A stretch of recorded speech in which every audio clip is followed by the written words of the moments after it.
આપણા ત્યાં દરેક તહેવારોની ઉજવણી કરવામાં આવે છે. એમાં દિવાળીનો ઉત્સવ આવે એટલે અગાઉથી આની તૈયારી શરૂ થઈ જાય. ઘરની અંદર દિવાળી આવે એટલે આપણે સાફ સફાઈ કરીએ છીએ, કારણ કે દિવાળીના તહેવારમાં સાફ સફાઈ કરવી આવશ્યક છે.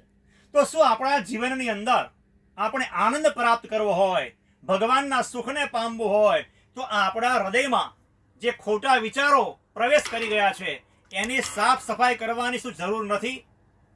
ના, એની પણ ખાસ જરૂર છે. આપણે દિવાળીના તહેવાર ખરી રીતે ઉજવવો હોય તો આપણા હૃદયમાં જે ખોટા વિચારો આવી ગયા છે એ કાઢવા પડશે.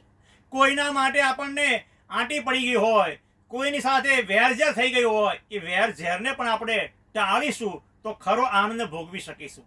કારણ કે આપણે ધ્યાન કરવા માટે બેસીશું અને કોઈની સાથે આંટી પડી હશે, કોઈ ઝઘડો કરીને બેઠા હઈશું તો ભગવાનનું ધ્યાન નહીં થાય. જેમ ઘરમાંથી આપણે અનેક પ્રકારની વસ્તુઓ બહાર કાઢીએ છીએ, તેમ આપણા હૃદયની અંદર કામ, ક્રોધ, લોભ આદિ દોષો રહેલા છે.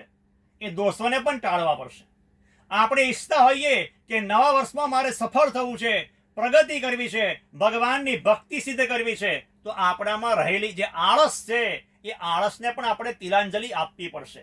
આળસને કાઢીશું, પુરુષાર્થ કરીશું અને રૂડા શુભ ગુણો આપણા જીવનમાં પ્રવેશ કરે એ માટે આપણે પ્રયત્ન કરીશું તો નવું વર્ષ આપણું સાર્થક બનશે.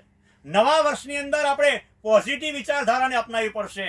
તો એના માટેની તૈયારી આપણે આજથી જ કરી દઈએ અને આપણા દોષોને આપણે સળગાવી દઈએ, એને નાશ કરી નાખીએ તો ખરા અર્થમાં આપણી દિવાળી સાર્થક બની જશે.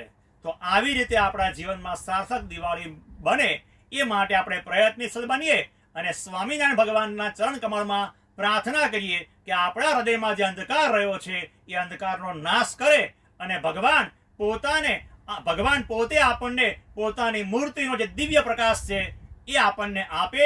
એ માટે આપણે ભગવાનને પ્રાર્થના કરીએ. જય સ્વામિનારાયણ.